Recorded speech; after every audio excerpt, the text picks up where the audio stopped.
Welcome to Baba academy online education digital class. હું ગૌરવ મકવાણા બાબા એકેડમીના online digital platform પર આપ સર્વે વિદ્યાર્થી મિત્રોનું હાર્દિક સ્વાગત કરું છું. તો આપણે ભણી રહ્યા છે ધોરણ 6 થી 12 ઇંગ્લિશ. બરાબર, 6 થી 12 નું ઇંગ્લિશ. શું શરૂઆત કરી હતી? ટેન્સની. બરાબર, ટેન્સ આપણે ભણી રહ્યા છે. ટેન્સની અંદર સિમ્પલ, પ્રેઝન્ટ ટેન્સ, સાદો વર્તમાન કાળ સંપૂર્ણ પૂરો થઈ ગયો અને સિમ્પલ પાસ્ટ ટેન્સની અંદર એટલે કે આ બીજો ભાગ છે. બરાબર, આની અંદર વિથ વર્બ ભણી ગયા, ડીડ વાળું, ડીડ નોટ. બરાબર, એ ડીડ વાળું આપણે ભણી ગયા. હવે ભણવાનું છે વિધાઉટ વર્બ, જેની અંદર વર્બ આવતો નથી, કોઈ ક્રિયા થતી નથી. બરાબર, ખાવું પીવું બેસવું કૂદવું આવું કશું આવતું નથી. એવા સેન્ટેન્સ ભણવાના છે, એવા વાક્યો ભણવાના છે. બરાબર, મેં અગાઉ પણ કીધું હતું કે સાદો વર્તમાન કાળ નામ છે સાદો, છે અઘરો. બરાબર, કારણ કે આની અંદર બે પ્રકાર આવે, with verb, without verb. Same આમાં આવે વિથ વર્બ વિધાઉટ વર્બ, આમાં આવે વિથ વર્બ વિધાઉટ વર્બ. આમાં લગભગ એવું કંઈ છે વિથ વર્બ વિધાઉટ વર્બ એવું આવતું નથી. આવશે તો જોઈ લઈશું. બરાબર, મતલબ કે હું એટલું બધું એની અંદર નથી આવતું. બરાબર, ચાલો આટલી ખબર પડી. તો આ ટેન્સનું સ્ટ્રક્ચર છે. બરાબર, તો આપણે આગળ જોઈએ નેક્સ્ટ. બરાબર, ટેન્સનું સ્ટ્રક્ચર જોઈ લીધું. હવે પાસ્ટ સિમ્પલ પાસ્ટ ટેન્સનો ભાગ 2 જોવાનો છે. ભાગ 2 એટલે વિધાઉટ વર્બ વાળું જોવાનું છે. બરાબર, તો શરૂઆત કરીએ તેની. ચાલો જોઈએ વિધાઉટ વર્બ. તો સિમ્પલ પાસ્ટ ટેન્સ પહેલામાં ગ્રીન લાઇટ થઈ ગઈ. બરાબર, થઈ ગઈ હોય તો આ પાડી દેવાની કે હા સાહેબ આવડી ગયું. ચલો ડન. આમાં બ્લુ છે. બરાબર, એટલે કે હજુ ટચું પચું છે, હજુ ભણ્યા નથી. બરાબર, ચલો વિધાઉટ વર્બ જોવાનું છે. તો એની વાક્ય રચના જોઈએ. સૌ પ્રથમ આવશે સબ્જેક્ટ. શું આવશે? સબ્જેક્ટ. ચલો તો લખી નાખીએ. સૌ પ્રથમ સબ્જેક્ટ, પછી વોઝ અથવા તો વર, વોઝ અથવા તો વર, પછી બાકી બધું ઊંધું લખવાનું. પહેલા સબ્જેક્ટ, પછી આવે વોઝ વર. આ વોઝ વર છે એમ ઇઝ આર નું ભૂતકાળ થઈ ગયું. બરાબર, જે સાદા વર્તમાન કાળમાં ભણ્યા હતા એમ ઇઝ આર, એમ ઇઝ અને આર. બરાબર, તો એનું થઈ ગયું આ ભૂતકાળ. બરાબર, આ હેઝ, હેડ આવે, હેઝ હેવ, હેઝ હેવ એનું થઈ જાય હેડ થઈ જાય. બરાબર, એ હેડ વાળા અને હેવ હેઝ વાળા વાક્યો આમાં લીધેલા નથી. બરાબર, એટલે એનો મતલબ કે આવું આવતું જ નથી એવું નથી. બરાબર, એમાં ખાલી આવા વાક્યો આમાં લીધેલા નથી. હેવ હેઝ હેડ. બરાબર, એ હેવ હેઝ એટલે કે પોતાની માલિકીની વાત થઈ કે મારી પાસે કંઈક વસ્તુ છે. I have a pen. બરાબર, મારી પાસે પેન છે. બરાબર, તો આવા વાક્ય જે છે એ આની અંદર લીધેલા, એનો સમાવેશ કરેલો નથી. બરાબર, એ પછી નેક્સ્ટ ટાઈમ જ્યારે કંઈક પછીના ટોપિક આવશે ડબલ્યુએચ વાળા આવશે એની અંદર આપણે લઈ લઈશું. બરાબર, તો એ સાથે સાથે એની અંદર પણ પૂરા થઈ જશે. બરાબર, તો આ પહેલું ખબર પડી કે સબ્જેક્ટ પછી આવે વોઝ વર અને બાકી બધું ઊંધું લખો, જે આપણો પહેલા દિવસનો નિયમ છે એનો જ અહીંયા. ચાલો હવે પછી આવશે ડીડ. બીડામાં આવવાનું નથી. સબ્જેક્ટ વોઝ વર નોટ, બાકી બધું એમનું એમ. ખાલી અહીંયા મૂકી દો. આપેલો સબ્જેક્ટ એમનો એમ, વોઝ વર એમનું એમ, પછી ત્રીજા નંબર ઉપર નોટ અને બાકી બધું અફર્મેટિવ મુજબ. આ એકદમ સિમ્પલ છે. સિમ્પલ ટેન્સનો બીજો પ્રકાર છે સિમ્પલ લાગશે. ચાલો ઇન્ટ્રોગેટિવમાં કરો. વોઝ વરને લાવી દો આગળ, સબ્જેક્ટને મોકલી દો પાછળ, બાકી બધું અફર્મેટિવ મુજબ અને છેલ્લે મૂકી દો પ્રશ્નાર્થ. ક્લિયર? ચાલો તો આ તો વાક્ય રચનામાં તમને ખ્યાલ આવી ગયો. બરાબર, હવે ક્યાં વોઝ મૂકવું અને ક્યાં વર મૂકવું એ પ્રશ્ન થાય. આમાં વોઝ અને વર બંને મૂક્યા છે. તો વોઝ કોને આપવાનો અને વર કોને આપવાનું? બરાબર, આઈ વોઝ, યુ વર થઈ જશે. બરાબર, આઈ, હી, શી, ઇટ આ બધા સાથે વોઝ આવશે, બાકી બધા સાથે વર આવશે. જોઈ લઈએ. આઈ ની સાથે was, he was, she was, it was અને કોઈ પણ એક વ્યક્તિનું નામ હોય તો was. Gaurav was, Nilesh was, Piyush was, આ બધા વોઝ. બરાબર, પણ બે નામ હોય તો થઈ જાય વર. You var, V var, you વર અને દે વર. પછી બે નામ હોય તો પાછું વર. ક્લિયર? ચાલો ડન. બરાબર, ટોટલ 8 સબ્જેક્ટ છે. 8 ની અંદર આ રીતનું રહેશે. બરાબર, તો આ વાક્ય રચના ખબર પડી, કોની સાથે શું લાગે એ ખબર પડી. બરાબર, તો હવે જોવાના વાક્યો. જોઈ લઈએ વાક્યો. ચલો વાક્યોની શરૂઆત કરીએ. ચલો જોઈએ વાક્યો. પહેલું વાક્ય આપ્યું, હું નિશાળમાં હતો. જો આને આગળનો પાઠ હતો ને એમાં મેં કીધું હતું ઓળખવાનું કઈ રીતે. ગયો, ગઈ, કર્યું, કરી, ઈ, આ, ઈ આ શબ્દો મેં તમને કીધા હતા. બરાબર, તો આમાં હતો, હતી એ બધું આમાં આવે. બરાબર, પેલામાં હતો, હતી એ બધું હતું નહીં. ચલો બરાબર, હતો, હતી બધું આમાં છે. ચલો હું નિશાળમાં ગયો. બરાબર, તો જો આની અંદર પહેલા તો અફર્મેટિવ. હું સબ્જેક્ટ, હવે તમને આટલા લેક્ચર ભણો છો તો સબ્જેક્ટ એટલે હું ડાયરેક્ટ જ ખબર પડી જોઈએ. હવે નીચે જોવું પડે ને. જો અહીંયા નીચે લખીને મૂક્યું છે, પણ મેં આ વખતે બોલ્યો ને નીચે આ બધું લખીને મૂક્યું છે. હવે તમને જો પહેલા દિવસથી લેક્ચરમાં આવતા હશો ને તો તમને ખબર જ હશે કે આ બધું સાહેબે સેટઅપ કરેલું છે પહેલાથી જ. ચલો આઈ ની સાથે લાગે વોઝ, તો લખી નાખો વોઝ. આઈ વોઝ એટલે કે આઈ આ થઈ ગયો સબ્જેક્ટ, આ થઈ ગયો હતો એટલે થઈ ગયો વોઝ. ક્યાં ગયો નિશાળમાં તો in the school I was in the ગયો નહીં હું નિશાળમાં હતો એવું છે I was in the school I was in the school જોઈ લો I was in the school clear ના પાડ્યું છે I was not in the school I was not in the school જો સિમ્પલ ફટાફટ પતી જશે આ સિમ્પલ એટલે સિમ્પલ જ દેખાશે પેલું ડીડ વાળું V1 નું V2 કરો અરે V2 નું V1 કરો આ બધું થોડો પ્રોબ્લેમ થશે ચલો નેગેટિવ માટે આઈ વોઝ એમનું એમ ત્રીજા નંબર પર મૂકી દો નોટ અને પછી ઇન ધ સ્કૂલ ખાલી અહીંયા વચ્ચે નોટની એન્ટ્રી કરો બાકી બધું એમનું એટલે નેગેટિવ થઈ ગયું હું સ્કૂલમાં ગયો હું સ્કૂલમાં નહોતો બરાબર નિશાળમાં હતો નહીં અને પ્રશ્નાર્થ બનાવવું છે તો વોઝ આગળ સબ્જેક્ટ પાછળ નોટ આવે નહીં બાકી બધું એમનું એમ જોઈ લો was I in the school was I in the school હું સ્કૂલમાં હતો બરાબર તો આ થયો પ્રશ્ન ચલો પછી છે એની પછીનું બીજું વાક્ય તમે બાળકો હતા હવે મોટા થઈ ગયા 10મા 12માં આવી ગયા એટલે હવે બાળકો કહેવાય નહીં બરાબર આમ બાળકો જ કહેવાય પણ બાળકો કહેવાય નહીં મોટા થઈ ગયા ચાલો તમે બાળકો હતા જે તે સમયમાં પહેલું બીજું ત્રીજું ચોથું પાંચમું ધોરણ ભણતા એટલે કે તમે બાળકો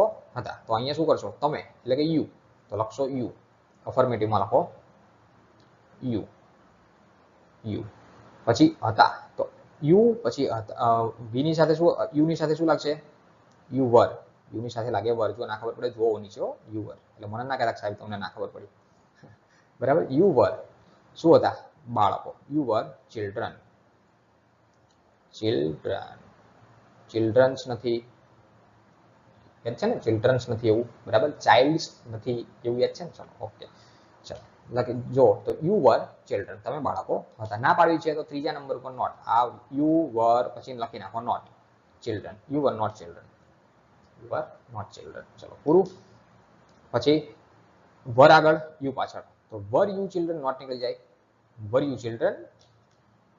ચિલ્ડ્રન શું તમે બાળકો હતા હતા અમે બાળકો બરાબર ચલો ખબર પડી આટલી ડન ફટાફટ લાગતું હોય તો પહેલેથી જુઓ તો આજે તમે આ જે તમે બાળકો છો એવું લખ્યું ને એ જોઈને તમે વિડીયો પોઝ કરી દેશો સ્ટોપ કરી દેશો પછી જાતે બનાવશો પછી જવાબ ચેક કરશો જો પહેલાથી જોયું હોય તો ચાલો પહેલા શાંતિથી જોઈ લેવાનું પછી એ ટ્રાય કરવાની બરાબર ચલો આગળ કેમ કે હું હોમવર્ક આપું છું એટલે તમને આઈડિયા આવી જાય છે ચલો આગળ તે બાબા એકેડેમીનો વિદ્યાર્થી હતો બરાબર જે તે સમયમાં 6 થી 12માં તમે ભણતા હતા ત્યાં સુધી વિદ્યાર્થી હતા પછી આગળ જશો તો આગળના પુસ્તકો પણ છે આપણે કંઈક આગળ માટે કંઈક તમારા માટે કરીશું બરાબર હતો એવું કહેવડાવવાનું નથી હજુ છો જ એવું કહેવડાવવાનું છે બરાબર તમે બાબા એકેડેમીના વિદ્યાર્થીઓ હતા બરાબર ચલો તો અહીંયા લખશો તમે સોરી તે છે તે માટે લખી નાખો હી જો અહીંયા હતોની જગ્યાએ હતી હોત તો લખતા શી આ તો ખબર છે ને ગુજરાતી હવે ગુજરાતી તમને ખબર પડવી જોઈએ હતોની જગ્યાએ હતી હોત તો શી લખતા બરાબર સાહેબ કે હી ને શી બે કેમ ના લખાય એટલે ના લખાય હી શી માં કોઈ તફાવત ખબર પડવી પડે ચલો તે હતો માટે તો હી માટે શું થઈ જશે વોઝ હી વોઝ શું હતો સ્ટુડન્ટ કોનો of Baba Academy he was student વિદ્યાર્થીઓ નથી વિદ્યાર્થી he was student of Baba BABA academy ACADEMY he was student of Baba academy બરાબર તે બાબા એકેડેમીનો વિદ્યાર્થી હતો બરાબર he was student of Baba academy હવે ના પાડવી છે તો વોઝ પછી મૂકી દો નોટ આ હી એક નંબર વોઝ બીજો નંબર ને અહીંયા મૂકી દો નોટ બાકી બધું એમનું એમ he was not student of Baba Academy he was not student of Baba Academy તે બાબા એકેડેમીનો વિદ્યાર્થી નહોતો અને પ્રશ્ન બનાવવો છે તો શું કરશો વોઝ હેલ્પિંગ વર્બ આગળ હી સબ્જેક્ટ પાછળ નોટ નીકળી જાય પછી બાકી બધું એમનું એમ છેલ્લે મૂકો પ્રશ્નાર્થ બરાબર તો was he student of Baba academy was he student of Baba academy છેલ્લે પ્રશ્નાર્થ જો બોલવામાં ભાવમાં ચેન્જીસ થવો જોઈએ he was student of Baba academy પછી પ્રશ્ન બને તો was he student of Baba academy question mark આવવો જોઈએ બોલવામાં પણ બરાબર તો આ 3 વાક્યો થયા તમને આઈ હોપ કે મસ્ત ખબર પડી હશે બરાબર જોઈએ ચોથું પાંચમું પછી તમારું હોમવર્ક જોઈએ આગળનું વાક્ય ચલો ચોથું વાક્ય છે વિશાલ એક સારો છોકરો હતો બરાબર વિશાલ એક સારો છોકરો હતો ચલો તો પહેલા તો નામ આપ્યું તો નામનું નામ વિશાલનું વિશાલ અફર્મેટિવ છે વિશાલ પછી પાછળથી ઊંધું ચાલુ કરો હતો એટલે વોઝ થઈ ગયું વિશાલ વોઝ વર ના થાય હો હા વિશાલ વર નથી ના થાય વોઝ થશે ચલો વિશાલ વોઝ છોકરો વિશાલ વોઝ સારો છોકરો જો સારો સાથે પકડો ગુડ બોય જો એક સારો છોકરો બરાબર. જો અમુક શબ્દો હોય ને એના બધા સાથે પકડવા પડશે. વિશાલ એક સારો છોકરો હતો. તો Vishal was a good boy. A good boy.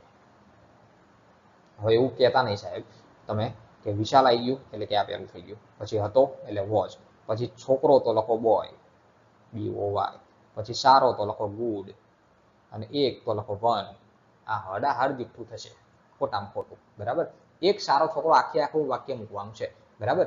વિશાલ સારો છોકરો હતો, પણ એક સારો છોકરો હતો. એક સારો છોકરો આખું સાથે પકડવાનું, નાગે એને પછી ચિપકાવવાનું. વિશાલ વોઝ અ ગુડ બોય એવું લખશો. વિશાલ વોઝ અ ગુડ બોય. બરાબર. જો આમાં ભૂલ ના થાય. બરાબર. આવા અમુક શબ્દો પકડવાના જે ગુજરાતી ક્લિયર હોવું જોઈએ. પહેલા તો ગુજરાતી આખું ક્લિયર હોવું જોઈએ. તમે ઊંધું બોલવા જાવ કેવું લાગશે?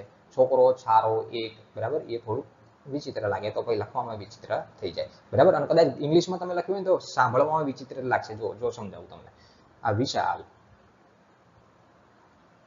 વિશાલ, પછી આવે વોઝ. એ તો ખબર જ છે વોઝ. પછી મેં કીધું છોકરો, તો એને લખો બોય. પછી લખો સારો, તો લખો ગુડ. પછી લખો એક માટે એ થાય. બરાબર. પણ આપણે તમે પાછા વન લખાવો. બરાબર. તો Vishal was boy good one. બોલવામાં કેવું લાગે? ભયંકર લાગે ને? તો એ ભયંકર એટલે ખોટું સમજવાનું, પછી એ ખોટું થાય. એની ઉપર જે આપણે લખ્યું કે વિશાલ વોઝ અ ગુડ બોય. બરાબર. તો એ જ સારું લાગે. બરાબર. પછી આવું અમુક વસ્તુ હવે આટલે સુધી પહોંચ્યા તો અમુક વસ્તુ કેચઅપ કરતા આવડવું જોઈએ કે શું મારે કરવું જોઈએ. અમુક વસ્તુને કેચઅપ કરતા આવડવું જોઈએ. બરાબર. હજુ આખો આ ભણી રહેશો ને એટલે કે આખો ફકરો આપીશ, એનું ઇંગ્લિશનું ગુજરાતી કેમનું કરવાનું એ જોઈશું. બરાબર. જે એ તમારા ટોપિકનો ભાગ નથી. બરાબર. જેમ કે ધોરણ 6 થી 12 ગ્રામર ભણીએ છીએ, આનું ટાઇટલ જ છે, તમે થંબનેલ જોતા હશો, ધોરણ 6 થી 12 ઇંગ્લિશ ગ્રામર. બરાબર. પણ એ આનો ટોપિકનો ભાગ નથી. તમને ક્યાંય ગ્રામરનું ગુજરાતી કરતા આવવાનું નથી. બરાબર. પણ એ હું સમજાવી દઈશ આની અંદર. બરાબર. એકાદો વિડીયો એવો આવી જશે કે આખું જે ફકરો લખ્યો હોય એનું ગુજરાતી કેમનું કરવું. બરાબર. એની અંદર આવી જશે. પછી ફકરામાં પહેલું લખ્યું એક હતો, એક ગામ હતું, ત્યાંથી ચાલુ કરવાનું, પછી નીચેથી છેક છેલ્લું અહીંથી ઊંધું ચાલુ નહીં કરવાનું. એવું કરવાનું નહીં. શું કરવાનું એવું સમજાવીશ. ચાલો આગળ નેગેટિવ બનાવું છું. તો Vishal was not a good boy. ત્રીજા નંબર ઉપર નોટ. બરાબર. ચાલો. અને પ્રશ્નાર્થ બનાવવું છે તો વોઝ આગળ, વિશાલ પાછળ નોટ નીકળી જશે. તો was Vishal a good boy? Yes, Vishal સારો છોકરો હતો. ચાલો હવે છે પાંચ નંબર. સચિન અને સહેવાગ સારા ખેલાડી હતા. તો સચિન અને સહેવાગ બે નામ થયા. તો બે નામ આવે, જો નામની આગળ વોઝ આવે, પણ મેં શું કીધું, બે નામ આવે તો વર લાગી જાય. તો Sachin and Sehwag, Sachin and Sehwag were શું આવશે? વર સારા ખેલાડી. તો ગુડ પ્લેયર. બરાબર. Good player. Sachin and Sehwag were good players. બરાબર. સારા ખેલાડી. હવે એક ખેલાડી નથી, સચિન એન્ડ સહેવાગ બંને છે, તો પ્લેયર્સ લખવું પડે. બરાબર. ભાઈ સાહેબ કે ભૂતકાળ હતો તો પ્લેયરનું ઈડી નહીં લાગે કે? ના, એક સાથે બે ભૂતકાળ ભેગા ના થાય. પેલામાં ડીડ હતું તો V1 કરાવતો હતો, યાદ છે? ડીડ આવતું હતું તો પછી V2 નું V1 કરાવતો હતો. તો આમાં વર ભૂતકાળ આવી ગયો તો પછી આમાં ઈડી લગાડવાનું થાય નહીં. પ્લેયર્સ, અને આ પ્લેયર્સ જે છે એ બહુવચન છે. બરાબર. પેલું ઈડી વાળું છે નહીં. પ્લેડ નથી, પ્લેયર્સ. પ્લેયર એટલે કે ખેલાડી. ખેલાડી કોઈ ક્રિયા નથી. ખેલાડી કોઈ ક્રિયા નથી. બરાબર. જો આ બધું જેમ જેમ આગળ જશે ને એમ થોડું અલગ અલગ આવતું જશે. બરાબર. જો આ જે બંનેમાં તમને થોડો ડિફરન્સ લાગે, અત્યાર સુધી તમે ભણતા આવ્યા, બરાબર, એની અંદર બધું ઊંધું કરતા જતા હતા આ રીતે. હવે આમાં શું કર્યું, આટલું આખું જે ચિપકાયું. આગળ જશો ને એમાં અલગ અલગ વાક્યો આવતા જશે એટલે તમને વધારે ખબર પડતી જશે, એમ ઇંગ્લિશ પાવરફુલ થતું જશે. ચલો, Sachin and Sehwag were good players. બરાબર. હવે ના પાડવી છે તો સચિન એન્ડ સહેવાગ. હવે જો સચિન અને સહેવાગ આ આખું એક જ વાક્ય થયું, આ એક જ નામ થયું, આ એક જ સબ્જેક્ટ થયો. જો આપણે સબ્જેક્ટ છે ને I, we, you, they, he, she, it, અને કોઈ પણનું નામ, તો કોઈ પણનું નામ એટલે કે સચિન એન્ડ સહેવાગ આખું એક જ નામ, એટલે કે આને એક નંબર કહેવાય. પછી વર છે બે નંબર, અને પછી ત્રીજા નંબર ઉપર નોટ આવે. હવે તમે એવું ના કરતા કે સચિન એક નંબર એન્ડ બીજો નંબર, પછી ત્રીજા નંબર ઉપર નોટ મૂકો, એવું કરવાનું નહીં. કે Sachin and not Sehwag were good, હરાહર જુઠ્ઠું, ટોટલી ખોટું. બરાબર. સચિન એન્ડ સહેવાગ આ એક થઈ ગયું, વર બીજો નંબર, અને પછી નોટ મૂકો. બરાબર. આ ધ્યાન રાખો. જો આવ્યું કંઈક નવું. બરાબર. અત્યાર સુધી જે ભણી ગયા એમાં કંઈક નવું એડ થયું. Very good. ચલો, Sachin and Sehwag were not good player. ચલો, ઓકે, ડન. હવે શું કરશો, સબ્જેક્ટ આગળ છે જતો રહેશે પાછળ, હેલ્પિંગ વર્બ આવી જશે આગળ. તો હેલ્પિંગ વર્બ કયો થશે? વર આવી જશે આગળ, અને સચિન એન્ડ સહેવાગ ટોટલી આખું પાછળ જતું રહેશે, અને નોટ નીકળી જશે, પાછળ મૂકી દેવાનો question mark. Were Sachin and Sehwag good player. જોઈ લો, were Sachin and Sehwag good players. પડી ખબર? ક્લિયર? સમજાય છે?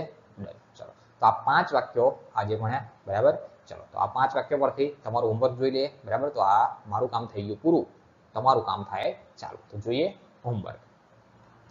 ચલો હોમવર્કમાં પહેલું છે, અમે ઘરમાં હતા. તે એક શિક્ષિકા અને આચાર્ય હતી, બરાબર.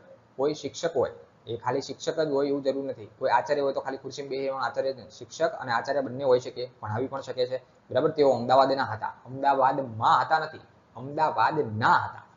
હવે આમાં ધ્યાન રાખજો શું કરવાનું છે, બરાબર. હું જવાબ ચેક કરીશ એટલે ખ્યાલ આવશે. ચાલો, બરાબર. જો આમાં આ બંને આમ જોવા જાવ તો આમ સેમ થશે. પહેલું ત્રીજું, અમે ઘરમાં હતા, તેઓ અમદાવાદના હતા.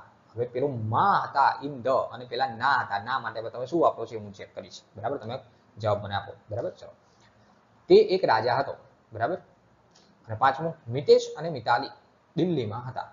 મિતેશ અને મિતાલી ક્યાં હતા? દિલ્હીમાં હતા. હવે જો આગળ પેલું આની પહેલાનો જે ભાગ હતો વિથ વર્બ, એની અંદર શું આવતું હતું? અ, આ, ઈ આવા અવાજ કીધા હતા. આની અંદર બધા આવશે હતા, હતી, હતો, હતા. આની અંદર હતા વાળું આવશે, હતા એટલે ભૂતકાળ થઈ ગયો, બરાબર. ચલો, અને પેલું પણ ટૂંક સમયનો ભૂતકાળ, આ ભૂતકાળ ખરો પણ ટૂંક સમયનો ભૂતકાળ, બરાબર, એ બતાવે છે, બરાબર. તો આપણો અહીંયા લેક્ચર પૂરો થાય છે. કેવું લાગ્યું? મજા આવી? બરાબર, ડન, ક્લિયર. તો અહીંયા રાખીએ છીએ. સો થેન્ક્સ ફોર અટેન્ડિંગ.